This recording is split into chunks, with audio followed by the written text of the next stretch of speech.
Hello guys! Hello, this is for Virgo guys. Virgo. Welcome dito sa aking channel. Kapalaran 888. Welcome. Okay, Virgo.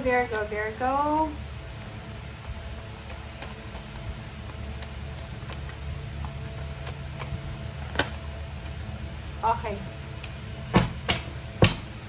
Okay, Virgo, congratulations sa inyo kasi sabi ng baraha dito, makakatanggap ka daw, Virgo, ng hindi mo inaasahang pera galing sa isang lalaki, or posibleng makakatanggap ka ng hindi mo inaasahang trabaho na syempre babayaran ka ng extra. So, pwedeng Sabado at Linggo, magtatrabaho ka or may mga overtime kayo na gagawin na yun yung magiging rason para makakuha ka ng unexpected na income.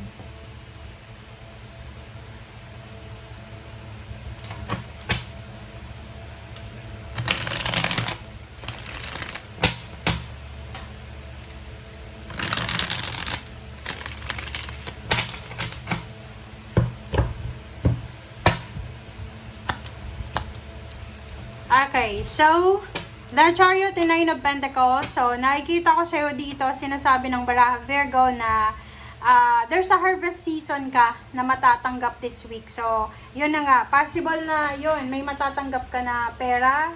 It's either lump sum of money, salary increase, promotion, parang ganon, mga payments, bonuses, nag-loan ka ba, or kung ano pa man yan.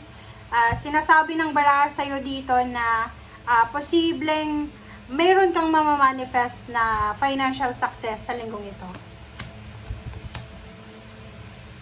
Wow! Isang napakabilis na travel, isang napakabilis na job offer, isang napakabilis na relocation ang posibleng gagawin mo sa linggong ito. Sinasabi ng baraha sa'yo dito na mayroon ditong Virgo, na posibleng magbabalik kayo doon sa dati nyong trabaho, sa lugar kung saan kayo nagtatrabaho dati.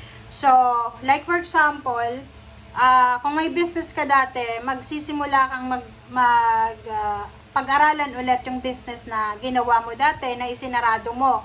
Yung iba din sa inyo dito, pwedeng nag-resign kayo sa isang kumpanya and lumipat kayo sa bagong company and hindi kayo naging masaya. So, posibleng bumalik ulit kayo sa kung saan kayo galing. Okay, there's a Virgo here na siguro hindi ka resonate dito sa mga naunang baraha. Dito ka magre-resonate. May iba sa inyo dito na yon, stagnant yung pakiramdam mo. Stagnation yung pakiramdam mo. Nag-aantay ka ng development, nag-aantay ka ng clarity, nag-aantay ka ng tulong. It's either you're waiting for a chat, for a call, for a confirmation, but you're still waiting sa linggong ito. Sinasabi ng barahan na to, Virgo, na kung as much as possible, kung pakiramdam mo stagnant ka na dyan, if it's trabaho yan, or love life, or nasaan ka ba ngayon, sinasabi ng barahan sa'yo dito na siguro kailangan mo ng kumilos. Kailangan mong kumilos para makaalis dyan.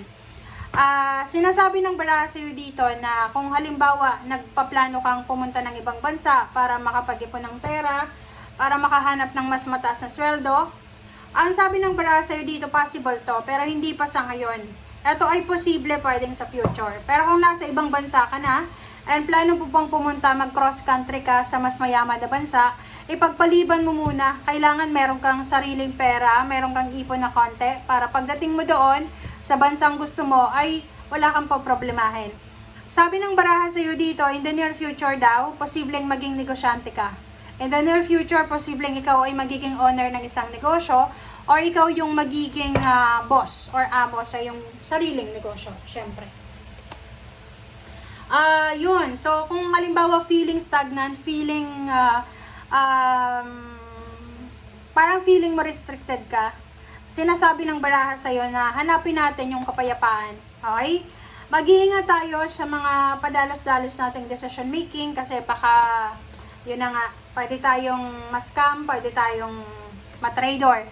Pagdating naman sa love life, kung ikaw ay single, looking for a relationship, mag-iingat kayo sa pagpili. Okay, mag-ingat kayo sa pagpili ng lalaki o babae na mamahalin nyo or kano pa man.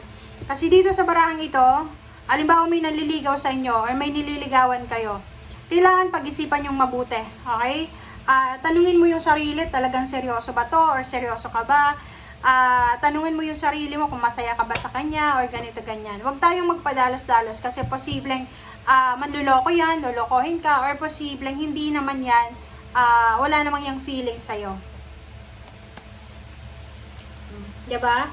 Ang iba talaga dito na Virgo, sa nakikita ko, mixed emotions kayo eh. Yung iba masaya, yung iba malungkot, yung iba may mga isa-celebrate kayo pero iniisip nyo na, hindi ako pwedeng maging masaya kasi wala akong pera eh. Parang gano'n. Hindi ako pwedeng maging masaya kasi wala akong trabaho.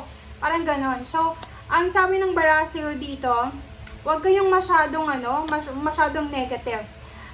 Isang financial help ang posibleng darating sa inyo. So, may isang tao dito na pwede kayong matulungan kung kailangan nyo ng cash. So, pwedeng ito ay water sign, Pisces, Scorpion, Cancer, Earth signs, Gemini, Libra, Aquarius. Okay. Alright. So, yun na nga. Sabi ng baraha sa love life, sa linggong ito, kung gusto mong magkaroon ng love life, mag-iingat ka. Wag bubuo ng love life sa linggong ito kasi talagang nandito yung energy ng cheating, nandito yung energy ng backstabbing, pagtatraidor, or panggugulo lang, panluloko. Yun ang nakikita natin. Okay, the star. So, kung ano yung pangarap mo, panghawakan mo yan. Kung halimbawa na hindi mo pa nararanasan, na parang feeling mo stagnant ka, feeling mo walang patutunguhan yung pangarap mo, okay lang yan. Just keep it. Okay? Keep your dreams and keep going. Okay? Minsan ganun eh. Diba?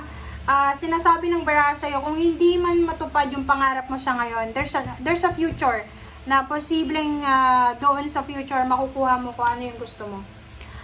Zero the Fool, sinasabi ng Bara sa'yo dito na huwag tayong masyadong magpadalos-dalos na mag-take ng rest or whatsoever. Kasi talagang kahit nasabihin mo pagod ka na, like halimbawa, pagod ka ng maging asawa, pagod ka ng maging breadwinner, tapos titigil ka bigla, pagod ka ng magtrabaho, magre-resign ka. Sabi ng baraha, huwag kang magpadalos-dalos. Kahit sobrang pagod mo, pwede kang magpahinga, pwede kang tumigil, pero hindi ka dapat mag-quit. Okay? Okay, Page of Swords, maraming good news ang posibleng darating sa'yo. There's a family celebration na posibleng pinaghahandaan mo. Sa nakikita ko, during the family celebration na yan, may mabubuo kang pangarap. Mayroon kang pangarap na mabubuo and at the same time, makakapagpahinga ka. So, kung nasaan man kayo sa ngayon, habang nanonood kayo ngayon sa akin, kung malungkot kayo, kung masama yung pakiramdam nyo, masakit kayo sa katawan nyo, pwede kayong bumalik sa magulang nyo, sa lugar kung saan kayo komportable. Kasi sabi ng baraha dito, pamilya mo ang magbibigay ng strength sa'yo. Okay? Thank you guys. Bye!